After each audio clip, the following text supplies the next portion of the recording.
Shalom, selamat pagi, salam sejahtera dan salam sehat selalu untuk kita semua. Berjumpa kembali dalam kesempatan yang berbahagia hari ini. Doa dan harapan saya kiranya damai sejahtera dari Allah Bapa di sorga, kasih dan anugerah dari Tuhan Yesus Kristus, serta sukacita oleh Roh Kudus melimpah dalam hidup kita semua. Amin. Sebelum kita merenungkan firman Tuhan pada pagi hari ini, mari kita berdoa, mohon pimpinan Roh Kudus. Kita berdoa. Allah Bapa kami dalam sorga, Allah yang mengasihi kami, Allah yang begitu baik buat kami. Kami bersyukur kepadamu ya Tuhan, karena anugerah-Mu kami boleh hidup, bergerak dan ada hingga pagi hari ini. Terima kasih buat hari yang baru, terima kasih untuk kesehatan, nafas hidup, dan kesempatan anugerah yang masih Tuhan berikan bagi kami pada hari ini. Bapa di sorga, kami rindu untuk membaca dan merenungkan firman-Mu. Kami haus dan lapar akan firman-Mu ya Tuhan, karena kami tahu kami hidup bukan saja dari roti, tetapi juga dari setiap benih firman Tuhan yang akan menyegarkan, menguatkan, memotivasi, menginspirasi hidup kami. Dan tolong kami ya Tuhan supaya kami belajar untuk taat kepada firman-Mu dan melakukannya dalam kehidupan kami sepanjang hari ini. Terima kasih Tuhan berfirman buat kami telah siap mendengarkannya dan siap juga melakukannya dalam hidup kami. Dalam nama Tuhan Yesus kami berdoa. Haleluya. Amin. Bapak Ibu Saudara yang dikasihi oleh Tuhan Yesus Kristus, pembacaan firman Tuhan buat kita pada pagi hari ini terambil dari kitab Mazmur 94 ayat yang ke-11. Kitab Mazmur 94 ayat yang ke-11, demikian firman Tuhan.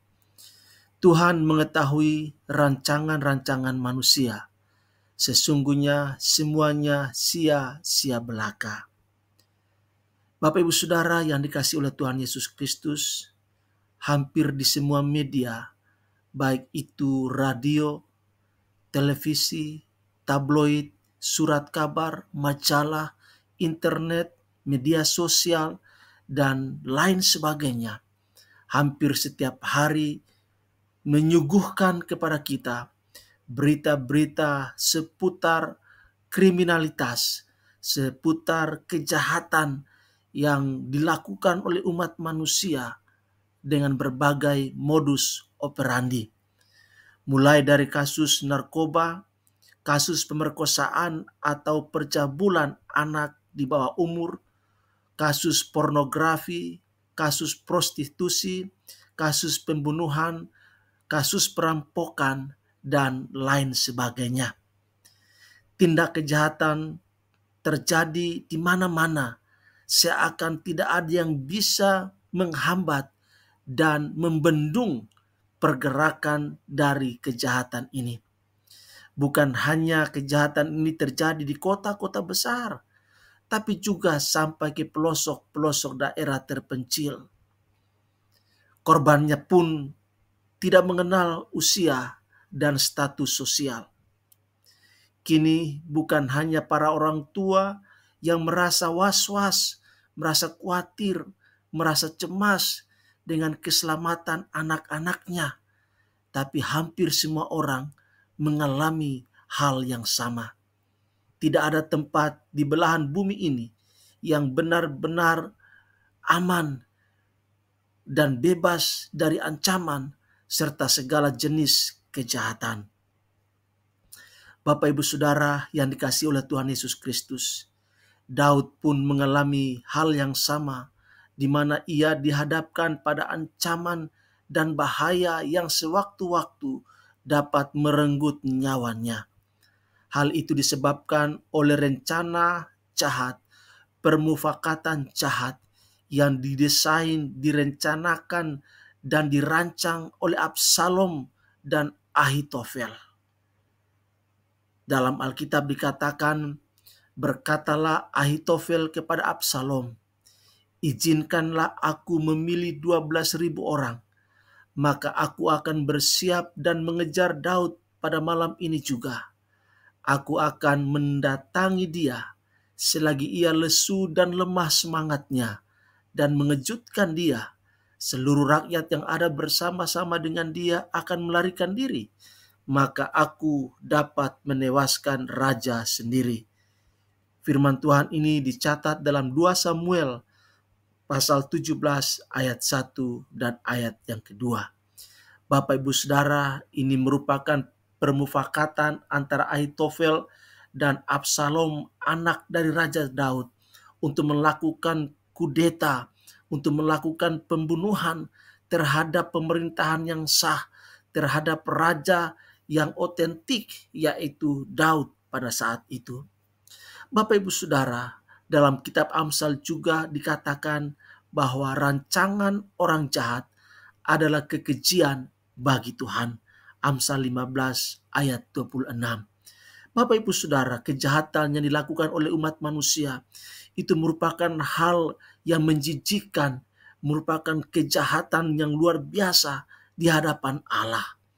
Karena itu Allah memakai Husai untuk menggagalkan, membatalkan rencana jahat, permufakatan jahat yang dilakukan oleh Ahitofel dan Absalom dengan memberikan nasihat yang berbeda dari Ahitofel.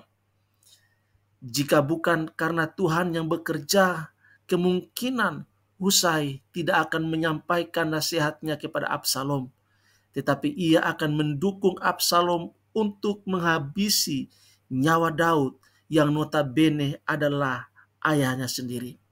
Jika bukan karena Tuhan turut bekerja, maka tamatlah riwayat hidup Daud. Bapak Ibu Saudara yang dikasihi oleh Tuhan Yesus Kristus, di tengah dunia yang penuh dengan kejahatan dan berbagai modus operandi yang dilakukan, tidak sedikit yang bisa kita harapkan selain mengandalkan Tuhan dalam kehidupan kita. Daud berkata, Tuhan adalah kota bentengku dan Allahku adalah gunung batu perlindunganku. Bapak Ibu Saudara yang dikasihi oleh Tuhan Yesus Kristus, dunia ini bukanlah tempat yang aman bagi kita. Di mana-mana ada bahaya, di mana-mana ada ancaman, di mana-mana ada persoalan yang sewaktu-waktu bisa meledak dan mengancam keselamatan hidup kita. Dan tidak ada tempat perlindungan yang paling aman di bawah kolong langit ini yang dibangun oleh umat manusia. Satu-satunya tempat perlindungan yang paling aman, benteng yang paling kuat adalah Tuhan Allah kita. Dialah gunung batu, tempat perlindungan kita yang teguh. Karena itu Bapak Ibu Saudara, marilah terus untuk berlindung pada Tuhan. Marilah terus untuk menjadikan Tuhan kota benteng, kubu pertahanan kita. Karena tidak ada suatu kekuatan apapun yang bisa menembus pertahanan yang dibangun, benteng yang didirikan oleh Allah bagi kita, kalau Allah tidak mengizinkannya kita alami. Oleh sebab itu Tuhan tidak pernah meninggalkan kita. Dia ada bersama dengan kita. Dalam keyakinan itulah maka kita tidak perlu takut dengan rancangan-rancangan jahat manusia.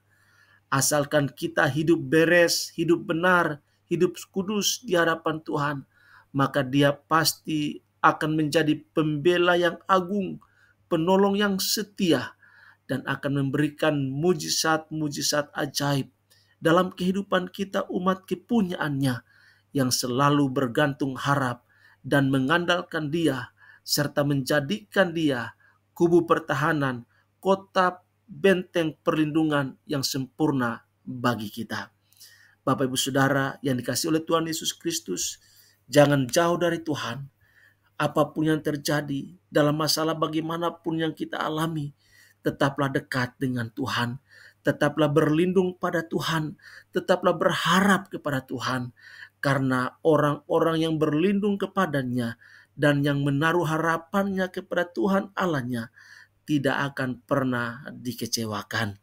Kiranya firman Tuhan pada pagi hari ini boleh menjadi rema bagi kita, menginspirasi dan memotivasi kita untuk tetap setia, dekat dengan Tuhan dalam doa, dalam pembacaan firman Tuhan, dalam saat teduh kita, dalam ibadah, dalam pujian, dan penyembahan, dalam mesbah-mesbah doa yang kita bangun bersama keluarga kita.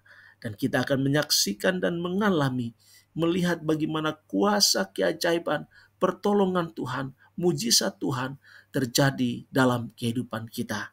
Kiranya firman Tuhan ini boleh menjadi rema bagi kita, dan Tuhan menolong kita untuk menghidupi dan mengaplikasikan firman itu di dalam kehidupan kita sepanjang hari ini. Tuhan Yesus memberkati dan salam untuk kita semua. Amin.